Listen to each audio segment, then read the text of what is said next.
네, 오늘 이 시간 먼저 하나님 말씀 제가 봉독하고 말씀 시작하도록 하겠습니다. 오늘 함께 우리가 볼 말씀은 요한복음 8장 3절부터 11절에 있는 말씀인데요. 제가 먼저 요한복음 8장 3절로 11절의 말씀을 읽도록 하겠습니다.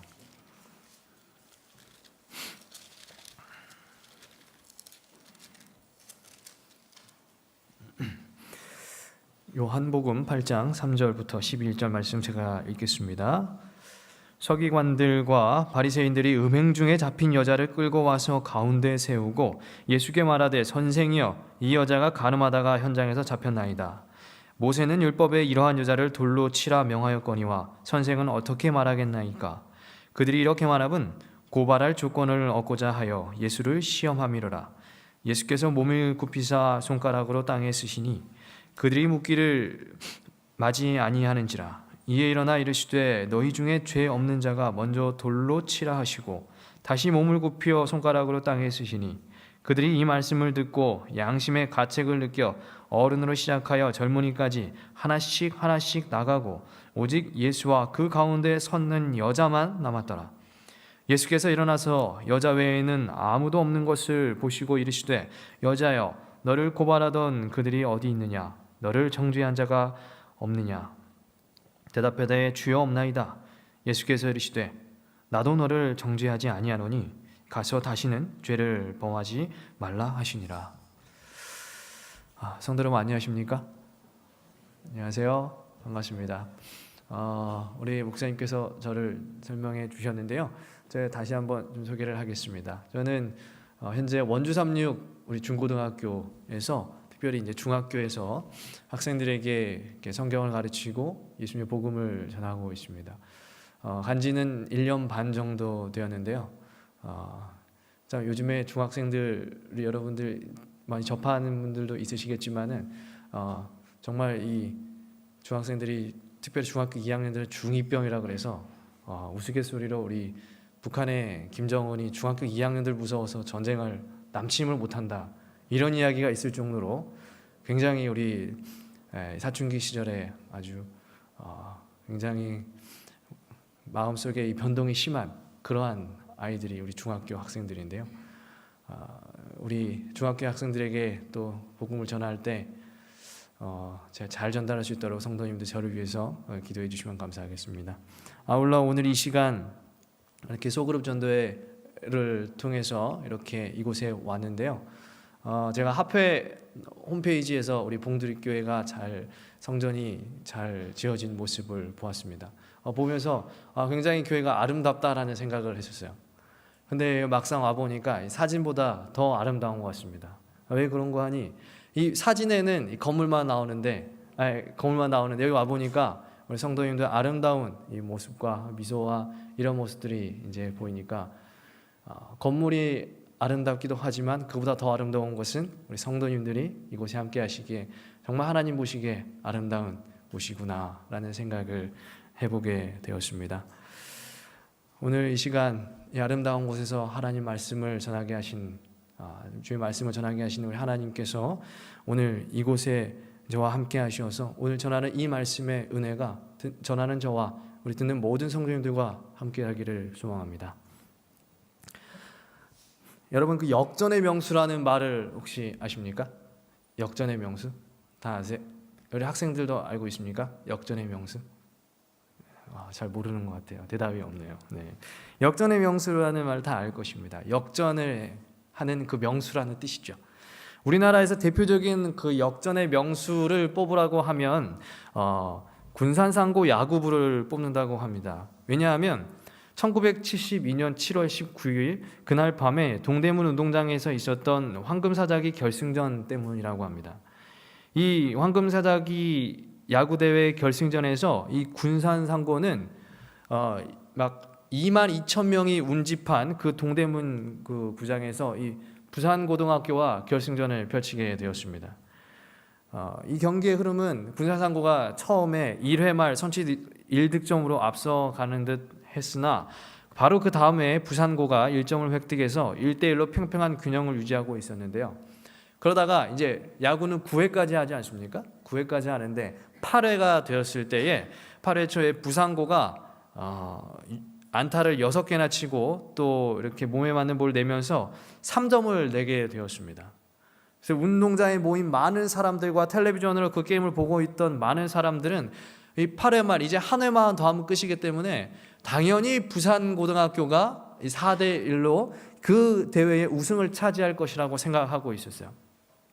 그 경기를 보고 있던 이 군산상고의 군산 지역의 사람들은 어땠을까요? 마음이 답답했어요. 화가 났습니다. 이 타자들은 안타도 못 때리고 투수들은 점수를 4점이나 줬으니까 이제 질 위기에 있으니까 답답한 것이죠. 하지만 군산상고의 기적과 같은 역전의 이야기는 9회 말 시작되었습니다.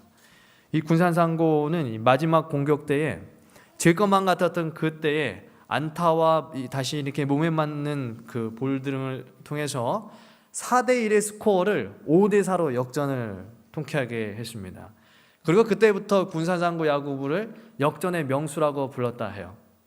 그리고 이 역전의 우승 이후로 탄력을 받은 이 야구부는 우리나라에서 정말 알아주는 야구부로 성장을 했고 또 상당히 많은 야구로 선수들을 배출함으로써 명문 야구부가 되었다라고 하는 것입니다. 이 1972년에 이날 밤에 있었던 7월 19일 밤에 있었던 이 야구 경기 한 경기의 그 역전으로 발판 삼아서 이 야구부가 명문으로 도약할 수 있었던 것이에요. 새로운 이야기가 써 내려가져 가는 것입니다. 그동안 약체였던 이 야구부가 그 한 번의 우승과 또 여러 가지 우승과 역전을 통해서 명문으로 발돋움할 수 있었다라고 하는 것이죠. 오늘 이 세상을 살아가는 그리스도인 우리에게도 8회까지 보여주었던 이 군산상고 야구부의 야구 경기처럼 답답한 일들이 많이 있습니다. 풀리지 않은 문제들이 있죠. 때로는 우리의 가정에, 때로는 우리 회사에, 때로는 우리가 속한 어떤 모임에, 때로는 우리의 교회에 우리가 정말 알 수 없이 답답한 그러한 문제들이 산재합니다. 제가 이제 학교에 있다 보니까 학생들이 가장 큰 문제가 뭘까 이제 얘기를 들어보면 학생들은 이제 시험이 제일 큰 문제죠. 학생들은 시험이 끝나지가 않습니다. 학생들은 이제 중간고사 하면 다 중학교 입학해가지고요. 1학년 이제 시험을 쫙 봅니다. 그래서 중간고사를 딱 보면은 이제 다 끝났겠거니 했는데 몇 달 있으면 뭐가 있어요? 기말고사가 있어요. 그 기말고사 또 보고 이제 방학을 또 지나고 이렇게 이제 또 이렇게 지내면 또 뭐가 있어요? 또 중간고사 2학기 중간고사가 있고 또 2학기 기말고사가 있고 또 새로운 학년에 올라가면 또 중간고사 기말고사 시험의 연속인 것입니다. 정말 세상에 학생들은 계속 이 시험의 스트레스를 이렇게 받아옵니다. 우리 인생의 문제도 그와 비슷해요. 한 문제가 해결되면 모든 것이 다 끝난 것 같지만 또 어때요? 새로운 문제가 우리에게 닥쳐옵니다. 어떤 일들이 한 일들이 잘 해결이 되면 이제 됐구나 안도의 한숨을 쉬지만 어때요? 또 다른 문제가 또 야기되는 것입니다. 오늘 우리 봉두리 교회가 아름답게 하나님 보시기 가장 아름다운 모습으로 이 성전을 건축하였지만 이 일들이 다 이루어냈지만 이 일들이 이루어냈다고 해서 이게 끝이 아니라 또 다른 문제가 있을 수도 있겠죠. 우리 인생 각자 인생의 삶에서도 마찬가지인 것입니다. 문제의 연속인 것입니다. 문제의 연속. 우리의 신앙을 하면서 어떨 때는 답이 안 보이는 그러한 신앙 문제들이 있을 수가 있습니다. 그럴 때마다 우리가 기대하는 것은 무엇인가 하면 이 군산상고 야구부가 시원하게 역전했던 것처럼 우리의 인생에 정말 통쾌한 역전이 있기를 바라죠. 그 문제들 앞이 보이지 않을 답답한 그러한 문제들이 한 번에 해소할 수 있는 그러한 통쾌한 역전이 있었던 것처럼 그러한 일들이 우리 삶에 있길 바라죠. 제가 이전에 그 스트레스성 변비에 걸린 적이 있어요. 여러분, 우리 남자들은 변비 잘 안 걸리잖아요, 그죠? 변비에 걸린 적이 있어요. 이 스트레스를 좀 많이 받는 때가 있었는데, 변이 잘 나오지 않았어요. 근데 제가 그 변을 어떻게 해소했을까요? 불가리스 4개로 해소했습니다. 불가리스 아세요? 그 마트에 가면 불가리스 팔잖아요. 그거를 한 줄에 이제 4개씩 파는데. 그거를 사가지고 와가지고 4개를 한 번에 다 마셨어요. 그러다 보니까 그 변이 잘 나왔거든요. 우리 인생에도 답답한 그러한 문제들, 그런 이 변비가 이 말끔하게 해소되는 것처럼 이 문제들이 말끔하게 해소되기를 간절히 바랄 것입니다. 소망할 것이에요.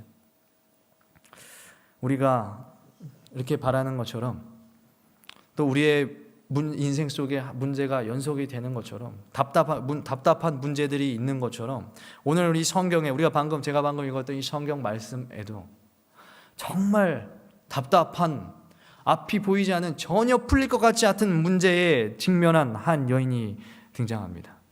그런데 이 여인이 예수님을 만나고 새로운 인생을 살게 되고 자신의 인생의 새로운 역전의 삶이 펼쳐지는데요. 오늘 그 이야기를 우리 성도님들과 제가 오늘 해보려고 하는 것입니다. 그리고 이 이야기를 통해서 오늘 우리가 이 여인이 역전의 삶을 살았던 것처럼 풀릴 것 같지 않았던 문제가 완벽하게 해소된 것처럼 오늘 우리의 삶에 이 여인처럼 그런 역사가 일어나기를 소망해 보는 것이죠. 오늘 우리가 읽었던 이 요한복음 8장의 배경은 이렇습니다. 유대인의 명절 초막절에 예수님께서는 모든 유대인들이 명절에 모이는 것처럼 예수님께서도 명절에 성전으로 가셨습니다. 그 명절이 거의 맞춰질 때쯤 어느 날 아침에 다른 날과 마찬가지로 예수님은 성전에서 말씀을 전하고 계셨어요. 그런데 그때 사람들이 막 웅성웅성대기 시작했습니다. 그리고 잠시 후 서기관들과 바리새인들이 한 여인을 이끌고 앞으로 나왔습니다. 그리고 예수님께 질문을 합니다. 선생님, 이 여인은 간음하다가 현장에서 잡힌 여인입니다. 모세는 이런 여자를 돌로 쳐서 죽이라 했는데 선생님은 어떻게 말하겠습니까? 서기관들과 바리새인들이 예수님 앞에 이 여인을 데리고 와서 이렇게 질문을 한 이유는 8장 6절에 제가 읽었던 8장 6절에 나오는 것처럼 예수님을 고발하려 함이었어요. 어떻게 고발하려 하는 거였냐면 이 서기관들과 바리새인들이 예수님을 존경하는 것처럼 보이기 위해서 선생님이라고 불렀지만 사실은 예수님을 해하려고 궁지에 몰려고 하는 것이었는데 어떻게 하려고 하는 것이었냐면 그 관계가 어떤 것이냐면 신명기 22장과 우리가 또 이 성경의 율법을 더욱 세분화시킨 미시나라고 하는 이 책에 보면은요, 이 책에 보면 오늘 이 이야기의 주인공과 같이 음행한 여인은 돌로 쳐서 죽이라고 그랬습니다. 간음한 여인은 성경과 이 미시나에는 간음한 여인은 돌로 쳐서 죽이라 했어요. 그런데 예수님 당시에 이 유대는 또 누구의 지배 아래 있었는가? 예수님 시대의 유대 땅은 어디의 지배 아래 있었습니까? 로마의 지배 아래 있었죠. 로마의 지배 아래. 근데 로마의 법에 또 뭐가 있는가 하면은 로마의 법에는 일반 시민이 사람을 죽여라 살려라 할 수 있는 이 사법권이 없는 것입니다. 오직 사람을 심판할 수 있는 권한은 누가 있냐면 로마의 사법기관에만 있어요. 그리고 특별히 예수님은 로마의 시민권자도 아니었기 때문에 만약에 예수님께서 이 돌로 이 간음하다 온 여인에게 죽여라 그랬으면은 뭐에 걸리는 거예요? 어떤 법에 걸리는 거예요? 로마의 법이 걸리는 거예요. 왜냐하면 일반 시민이 사람을 죽여라 살릴 할 수가 없기 때문에. 그리고 또 만약에 이 여인을 살려라 그러면은 또 뭐에 걸리는 거예요? 유대인의 법에 걸리는 거예요. 그래서 이 유대인들이 이래도 안 되고 저래도 안 되고 이렇게 이거를 우리가 예수님께 이 문제를 가지고 가면 이 예수라고 하는 이 작자를 잡아넣을 수 있겠다. 해를 끼칠 수 있겠다. 이렇게 생각하고 예수님께 이러한 관계를 가지고 예수님께 여인을 데리고 가는 것입니다. 그런데 예수님께서 이렇게 이제 유대인들이 예수님의 대답만을 기다리고 있는데 그때에 예수님의 대답을 기다리던 또 한 부류의 사람이 있어요. 한 명의 사람이 있었어요. 누굴까요?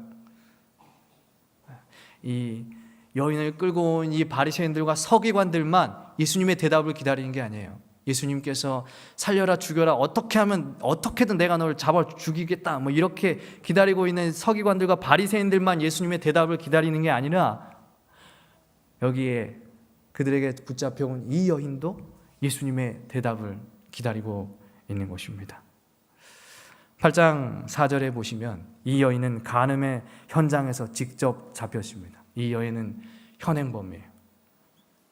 그래서 나는 가늠하지 않았다고 핑계도 대지 못합니다. 거짓말도 못합니다. 어디를 봐도 어떻게 해도 도망갈 구멍이 없어 보여. 이제 자신의 인생의 이야기는 여기서 끝인 것처럼 보입니다. 그런데 바리새인들과 서기관들이 자신을 바로 죽이지 않고 누구에게 데려갔어요? 이 여인도 알아요. 가늠하다 잡히면 죽어야 된다는 거 알아요. 근데 이 여인을, 이 바리새인들과 서기관들이 이 여인을, 나를 데리고 누구에게 데려갔어요? 예수님에게 데려갔어요. 예수라고 하는 어떤 사람에게 데려갔어요. 나를. 유대인의 명절, 사람이 가장 많이 모인다는 그 성전, 수없이 많은 사람 앞에서 나의 부도덕한 죄가 다 공개되어서 정말 수치스럽고 창피하지만 이 여인을 더욱 떨게 했던 것은 이 수치와 부끄러움이 아니었습니다. 무엇이었냐면 바로 죽음의 공포였어요. 잠시 후에 돌에 맞아 죽게 될 그 공포가 이 여인을 더 고통스럽게 했던 것입니다. 안 했다고 거짓말도 못하는 상황, 많은 사람들이 보는 앞에서 이제 영락없이 죽게 된 이 여인. 여러분, 이 여인의 인생 어떻게 보이십니까? 깝깝합니까? 답답하죠? 거짓말도 못하고 도망가지도 못하고 이제 영락없이 죽게 생겼어요. 마치 우리가 올 여름 참 더웠죠. 올 여름에 참 더웠는데 7월 말 8월 이때 참 더워. 원주도, 제가 사는 원주도 참 더웠습니다. 그 동네가 분지라 그래요. 굉장히 더웠는데 집에서 더우니까 뭘 틀어야 됩니까? 에어컨을 틀어야 되죠. 에어컨을 틀고, 아기가 있어가지고 에어컨을 틀고 이제 집으로 나갔는데 안경을 꼈잖아요. 안경이 어떻게 되냐면 안경에 습기가 가득 찼어요. 나가니까 너무 습해가지고, 덥고 습해가지고. 그 여름의 날씨가 덥고 습하고 앞이 보이지 않는 것처럼 이 여인의 상황이 그러한 것이에요. 앞이 보이지 않아요. 답답해요. 도망갈 구멍이 없어요. 쥐구멍에도 벼들날이 있다고 하는데 이 여인의 삶에는 그것조차 없어요. 영락없이 죽게 생겼어요. 그런데 이상한 일이 벌어지는 거예요. 많은 이들이 보는 앞에서 정말 수백 명, 수천 명이 모인 그곳에서 내 죄가 공개되고 그 공개된 죄로 인해서 이제 곧 죽어야 되는 그 상황 속에서 이 서기관과 바리새인들이 예수님께 질문을 했어요. 뭐라고 질문했느냐? 이 여자가 가늠하다 잡혔는데 어떻게 하면 좋겠는가? 이 여자를 살리면 좋겠는가? 아니면은 돌로 쳐서 죽이면 좋겠는가? 여러분, 이 여인이 그걸 들었습니다. 서기관과 바리새인들이 예수님께 하는 이 말을 들었을 때에 이 여인의 마음이 어떤 마음이 들었을까요? 이제 나는 영락없이 죽어야 되는 그 상황인데 갑자기 나를 죽여야 되는 그 사람들이 누군가에게 나의 죽음에 대해서 어떻게 하면 좋겠는가 묻고 있어요. 여러분, 어떨까요? 이 여인의 마음속에 희망이 생기는 거예요. 작은 희망이 생겼어요.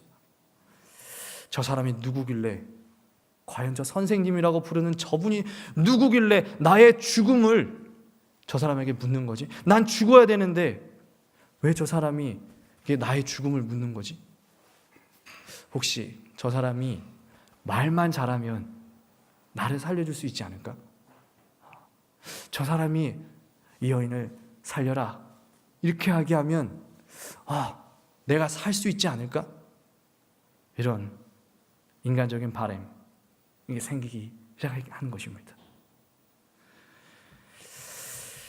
그런데 예수님은 바리새인들의 기대와도 이 여인의 기대와도 다른 행동을 하셨습니다. 어떤 행동을 하셨습니까? 예수님께서 허리를 굽혀서 손가락으로 이 여인을 고발한 이 사람들, 서기관들과 바리새인들의 죄들을 손가락으로 흙에 쓰시는 것입니다. 우리의 성경에는 그 예수님께서 무엇을 쓰셨는지 기록하고 있지 않지만 우리 시대의 소망 461페이지 보면 고발자들 생애에 은밀한 죄를 적으셨다라고 되어 있습니다. 한 사람, 두 사람, 각자의 은밀한 죄들이 공개되자 고소자들은 당황하기 시작했습니다. 그리고 그들은 예수님에게 더 몰아붙였어요. 자신들의 죄들이 공개되자 더 화가 나서 예수님, 저 여자를 어떻게 할 거냐고요. 당신 저 여자를 어떻게 판결을 내릴 거예요. 더 몰아붙였습니다. 거세게 항의하는 그 고발자들의 죄를 예수님은 또 계속 그들의 죄를 계속 쓰기 시작하셨습니다. 그리고 그들에게 말씀하셨어요. 너희 중에 죄 없는 자가 먼저 저 여자를 돌로 쳐라. 예수님의 이 말씀을 들은 여인의 마음은 어땠을까요? 너희 중에 죄 없는 자가 이 여인을 돌로 쳐라. 이 말을 들었을 때 여인의 마음, 시대의 소망에는요, 여인의 마음이, 이 여인이 마치 사형 선고를 받은 것 같았다라고 기록되어 있어요. 왜냐하면 지금 여인을 잡아온 사람들이 누구예요? 서기관들과 바리새인들, 당대에 율법적으로 가장 완벽하다고 여겨지는 사람들입니다. 이 사람들 텃밭에 나는 토마토와 고추와 상추, 이러한 것들도 따로 구분해서 11조로 되는 사람이에요. 성경에 나오는 그 무수한 성경의 모세 율법들, 그것도 모자라서, 그것을 지키는 것만으로 모자라서 수없이 많은 법을 또 세분화시켜서 지키고 있던 사람들이 이 사람들이에요. 당대 율법적으로 가장 완벽했던 사람들, 그 사람들이 이 여인을 잡아온 사람들이라고 하는 것입니다. 그래서 이 여인이 바라보았을 때 그들은 아무런 죄가 없는 것처럼 보이는 사람들이기 때문에 예수님께서 그들에게 먼저 죄 없는 자가 돌로 치라 하였을 때 여인은 이제 죽었구나. 작은 희망이라도 있었는데 이제 저 사람이 나를 돌로 치라고 하니 나는 죽었구나. 예수님의 대답은 바리새인들이 요구했던, 기대했던 대답도 아니었고, 이 여인이 바랬던 그러한 대답도 아니었습니다. 여인이 가지고 있던 그 인간적인 바램, 저 사람이 말만 잘하면 내가 살 수 있지 않을까 했던 인간적인 바램과 소망과 희망은 예수님의 그 한마디로 모두 무너져 내려져 버렸습니다. 그런데 예수님께서 그 말을 하는 순간 어떤 일이 일어났어요? 예수님께서 그 말을 하는 순간, 여인이 마치 나는 이제 사형 선고를 받았다고 생각하는 그 말을 듣는 순간, 땅에 예수님께서 무엇인가를 계속 적는 그 순간, 고발자들이 하나둘씩 어떻게 하는 것입니까? 돌을 놓고 그 자리를 떠나가고 있는 것입니다. 나를 잡아왔던 그 사람들이 한 명, 두 명 그 자리를 떠나고 있었어요. 기적이라고는 있을 수 없을 것처럼 보였어요. 이제 나는 완벽하게 죽었다라고 생각했습니다. 그런 상황에, 정말 답이 없어 보이는 그러한 상황에, 이러한 여인의 인생에 놀라운 역전의 이야기가 시작된 것입니다. 어쩌면 이 여인은 가늠한 죄인입니다. 예수님을 만나기 전, 아직 주님을 모르기 전에 세상에서 어떻게 이리 처이고 저리 치였는지 알지는 못하지만 어쨌든 가늠하다가 잡힌 죄인이에요. 어떻게 보면 인생에 답도 없고 소망도 없고, 세상에서 사람들이 가치 있다고 여기지도 않고 세상에 소외받은 그러한 사람인지도 모르죠. 그러한 사람이, 세상에서 쓸모없다고 여겨진 그 사람의 새로운 인생의 이야기, 또 하나의 이야기, 역전의 이야기가 예수님을 만난 그 순간, 그 자신이 죽기 바로 일보 직전 만났던 그 예수님에 의해서 새롭게 써내려져 가는 것입니다. 사랑하는 여러분, 오늘 이 이야기에서 예수님의 말씀은 여인의 소망과 완전히 달랐습니다. 예수님의 말씀을 여인은 사형 선고처럼 받아들였지만 실제로 그 말씀은 사형 선고가 아니라 그녀가 세상에서 가장 듣고 싶어 했던 복음이었습니다. 여인은 그 사실을 몰랐죠. 왜냐하면 예수님을 몰랐기 때문에 그러합니다. 지금 예수님을 만나고 나서 그녀는 예수님이 어떤 분이신지 알게 되었습니다. 그리고 누가 나를 살리는 분인지 알게 되었습니다. 여러분, 답답한 우리의 인생에 역전이 있기를 바라십니까? 우리가 풀리지 않는 그러한 문제들이 정말 이 여인처럼 완벽하게 해소되기를 바라십니까? 우리는 그러한 것들을 바라며 하나님께 매달려 기도합니다. 내 인생의 문제들이 해소되기를. 내 가정에서, 사회에서, 내가 속한 어떠한 그룹에서 내가 가지고 있는 정말 답답한 그러한 문제들이 해결되길 바라며 하나님께 기도합니다. 그런데 때때로는 내가 원하는 대답, 내가 바라는 대답, 내가 소망했던 대답, 하나님의 응답이 안 내려질 수도 있어요. 내 마음은 좌로 가고 싶은데 하나님은 우로 가라 하시고, 내 마음은 높아지고 싶은데 하나님은 더 낮아지라 하시고, 내 마음은 더 갖고 싶은데 하나님은 더 나누어 주라 하시고, 내가 바라고 소망하는 인간적인 어떤 희망들, 이러한 것들과 반대되는 하나님의 응답이 내려질 수도 있다라고 하는 것입니다. 그런데 우리는 깨달아야 하는 것이죠. 누가 무엇으로 우리를 살리시는지, 내 인간적인 마음과 소원이 나를 살리는지, 아니면 하나님의 아들이시오 그분 우리 하나님과 근본 본체이시며 온 만물과 인간을 창조하신 그 예수 그리스도의 말씀이 나를 살리시고 나를 깨우시는지 깨달아야 하는 것입니다. 분명 우리는 인생의 답답함이 올 때에 선택의 기로에 놓이게 될 것입니다. 하나님의 소망이냐 아니면 인간적인 나의 바람이냐. 오늘 우리 봉두리교회 성도님들 모두 다 이제 하나님의 말씀을 선택하는 우리 모두가 되길 바랍니다. 오늘 우리가 이 여인의 이야기에서처럼 예수님을 만나고 예수님의 이제 실체를 깨달았다면, 이 여인이 예수님을 만나고 자신을 살리는 분이 어떠한 분인지 깨달았다라고 한다면 그 다음은 어떻게 해야 할까요? 인생의 문제를 해결하기 위해서 우리에게 어떤 것이 필요한가? 오늘 이 성경의 이 여인의 이야기에서 답을 찾자면, 예수님을 만난 후에 예수님의 곁을 떠나지 말아야 한다는 것입니다. 다 함께 우리 요한복음 8장 9절부터 10절까지의 말씀을 보시겠습니다. 제가 읽겠습니다. 요한복음 8장 9절과 10절의 말씀입니다.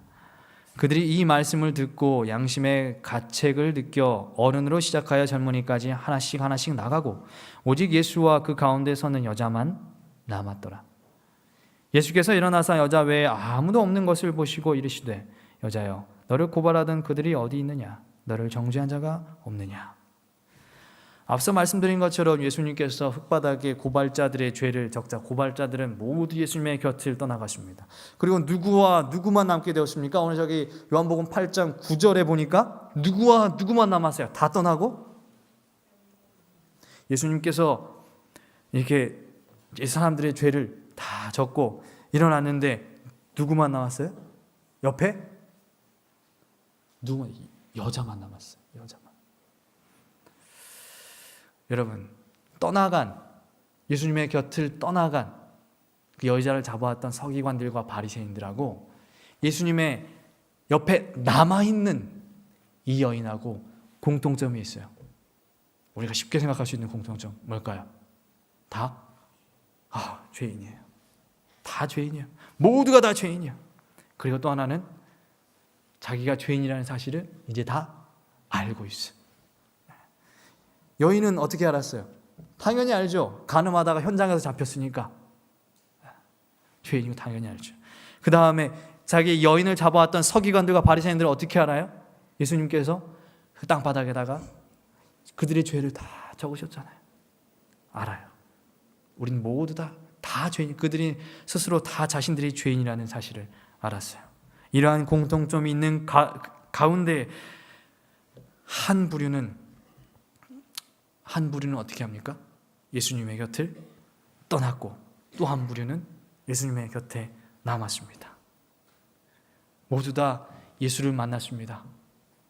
그리고 예수를 자신들이 죄인이라는 사실을 깨달았습니다. 그런데 한 부류는 떠나고 죄가 공개되는 것이 두렵고 수치스러워서 떠났어요.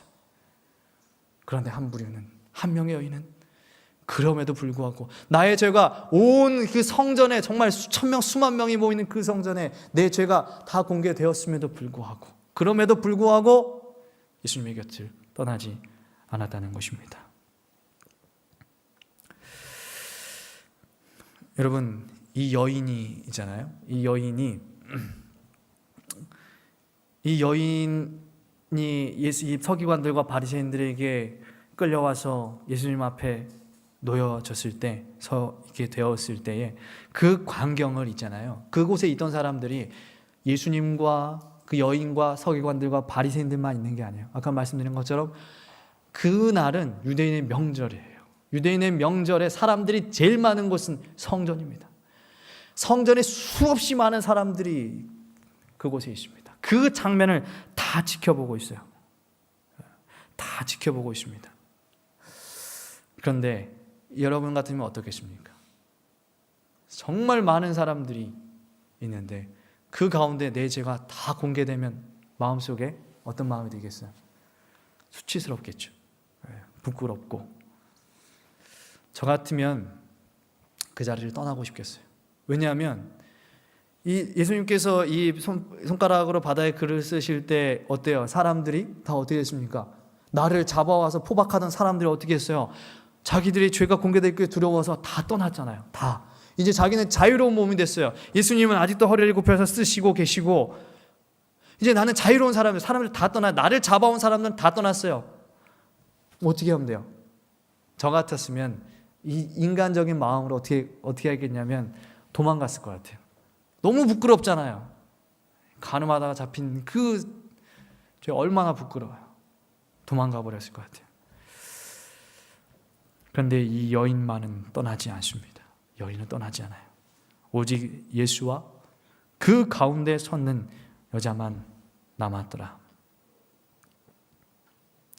모두가 다 손가락질 할 수도 있고, 모두가 다 욕할 수 있고 비방할 수 있는 그러한 상황이고, 그러나 나는 이제 자유롭게 포박이 풀린 상태, 그러한 상태에서 여인은 그 자리를 절대 떠나지 않았습니다. 그리고 그 자리를 떠나지 않은 여인에게 예수님께서 말씀하셨습니다. 11절, 나도 너를 정죄하지 아니한다. 나는 너를 정죄하지 아니한다. 너가 비록 죄를 지었지만 나는 너를 정죄하지 아니한다. 이 여인이 지금 무엇을 경험한 것입니까? 용서의 사랑을 경험한 것입니다. 죄를 지은 이 사람이 비난하고 지적한 것이 아니라 예수님께서 죄를 지은 이 사람을 비난하고 지적하고 너 왜 그랬어? 이렇게 얘기하는 것이 아니라 죄로 인하여 피폐해진 이 여인을 자신의 마음속에 품으시는 것입니다. 예수님께서 사랑을 보여주셨어요. 죄는 미워하셨지만 아무리 큰 그러한 죄를 지었어도 이 죄를 지은 이 가련한 여인, 이 연약한 여인을 미워하지 않으시고 품으셨어요.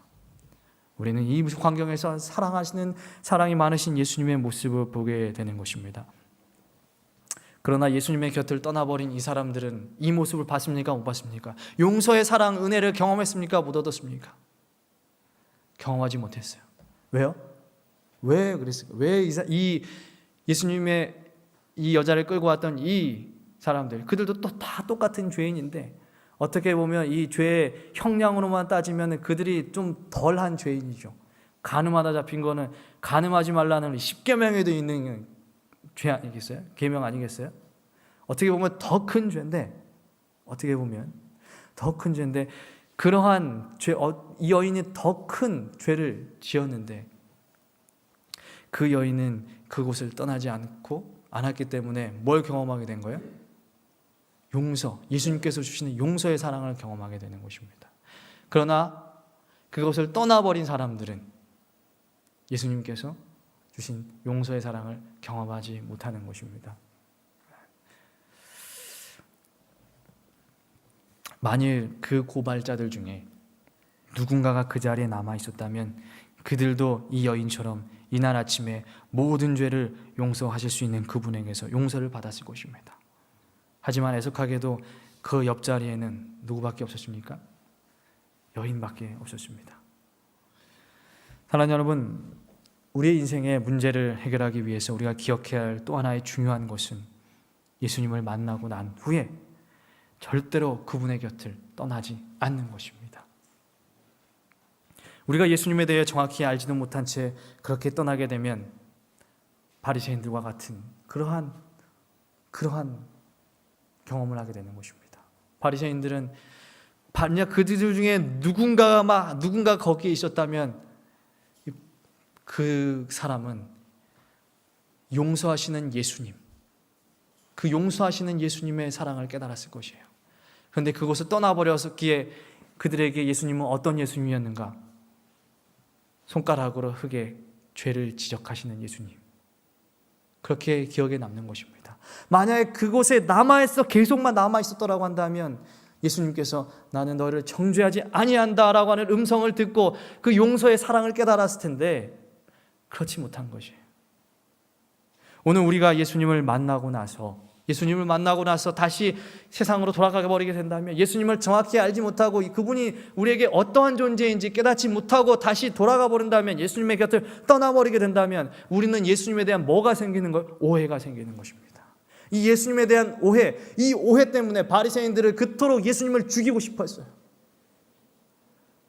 오늘 우리의 삶 속에 그러한 일들이 역사가 일어나지 않기 위해서는 예수님의 곁에 서서 우리를 지금 인도하신 그 예수님, 나를 이곳으로 오게 하신 예수님께서 어떠한 분이시라는 것을 항상 기억하면서 그분의 곁을 떠나지 말아야 한다는 것입니다. 사랑의 예수님을 느껴야 되겠죠. 답답한 인생의 새로운 빛이 비춰지고 세상을 향해 다름박질하다가 피곤해 지친 우리에게 힘이 되어 능력이 되는 분은 바로 예수님이십니다. 그 예수님의 곁을 떠나지 않았을 때 우리는 힘을 얻고 용기를 내어 그분과 함께 이 험한 세상에서 예수님 다시 오실 때까지 이 세상에서 비록 어떠한 시련과 고난이 와도 어떠한 문제가 닥쳐도 그분의 곁을 떠나지 않았을 때 우리는 저 하늘로 걸어가게 되는 것이죠. 오늘 여기 성도님들, 봉두리교회 성도님들, 어떤 일이 있어도 예수님의 곁을 떠나가지 않게 되길 바랍니다. 여러분은 이미 예수님을 만나신 분 아니겠습니까? 예수님 만나셔서 이곳에 오시지 않았습니까? 다시 세상으로 돌아가는 역사가 있지 않게 되길 바랍니다. 그렇게 되면 바리새인들처럼 예수님을 오해하게 되고 우리에게 있는 그 문제들이 풀리지 않았습니다. 바리새인들은 예수님께서 십자가에 달려 돌아가실 때도 그 문제가 해결되지 않았어요. 그들이 가지고 있던 그 오해들이 해결되지 않았어요. 떠나버리면 문제가 해결이 안 됩니다. 오늘 여기 가늠하다 잡힌 여인은요, 오늘 우리의 모습을 표상하고 있어요. 이 여인이 죄로 인하여 죽을 수밖에 없는 그러한 답답한 사람이었던 것처럼 사실 우리도 죄로 인해서 원래는 죽을 수밖에 없는 그러한 답답한 사람들이었죠. 하지만 이 여인이 죽기 바로 일보 직전에 예수님을 만나고 죽음에서 생명으로 역전의 드라마를 써줬던 것처럼 오늘 우리의 삶 속에서도 예수님을 만나고 우리의 삶의 모든 문제가 해결됨으로써 새로운 인생의 역전의 드라마가 펼쳐질 수 있는 것입니다. 시대의 소망 462페이지에 이렇게 기록되어 있어요. 그녀에게 순결과 평화의 생애, 하나님께 봉사하기 위하여 바쳐진 새로운 생애가 시작되었다. 여기서 그녀라 하면 가늠하다 잡힌 그 여인이에요. 이 회개한 여인은 그분을 가장 신실히 따른 사람들 중 하나가 되었다. 자아희생적 사랑과 헌신으로 그녀는 예수님의 용서하여 주신 은혜에 보답하였다. 가늠하다 잡힌 여인, 세상에 정말 어떻게 가치 없다고 여겨지는 그 여인이 순결과 평화의 생애를 사는 그러한 여인이 되었습니다. 세상에 목숨을 구걸해야 했던 그런 여자가 이제 예수님을 가장 신실히 따르는 영원한 생명을 소유한 그러한 여인이 되었습니다. 새로운 이야기가 펼쳐졌습니다. 여러분, 이 정도면 얼마나 멋진 역전의 드라마입니까? 세상에 가장 위대한 작가는 우리 예수님인 것 같아요. 그런데 이 위대한 이야기, 이 위대한 드라마와 같은 이야기가 여기 이 가늠하다 잡힌 2000년 전에 이 여인에게만 펼쳐지는 것이 아니라 오늘 우리의 삶에, 내 삶에도 펼쳐질 수 있다라고 하는 것입니다. 오늘 내 삶에 답답하고 어려운 문제들이 있을 때 예수님을 만나고 그분을 떠나지 않음으로써 우리의 생애가 완전히 바뀔 수도 있는 것입니다. 여러분, 이 약속의 말씀, 이 성경에 오늘 이 여인의 교훈, 이 여인의 이야기에서 우리에게 보여주는 이 교훈에 말씀. 여러분 이 말씀 믿으십니까? 그렇다면 여러분 반드시 기억하십시오. 여러분은 오늘 이 약속의 말씀을 믿으신다면 절대 예수님의 곁을 떠나지 마시고 혹 내가 드린 기도와 내가 바랬던 소망이 하나님의 뜻과 어긋난다 할지라도 그렇다 할지라도 우리 주님의 곁을 떠나서는 안 됩니다. 주님의 곁을 떠나지 않는 자, 나의 바람과 하나님의 뜻이 어긋났을 때 그럼에도 불구하고 주님의 곁에서 떠나지 않는 자, 이 여인과 같은 여자, 이 여인과 같은 그러한 사람들이 인생의 성공적인 스토리를 쓰는 사람일 것입니다. 오늘 이제 우리 봉두리교회 모든 성도님들 삶 속에 혹 그렇지 않은 분들도 계시겠지만 혹 내 마음속에 답답한 문제가 있어 새로운 이야기를 써 내려가고 싶으신 분들, 그 문제를 해결하고 싶으신 분들, 그 모든 분들의 마음속에 2000년 전 여인에게 임하셨던 그 예수님께서 함께 하시기를 간절히 소망하며 말씀을 마치도록 하겠습니다.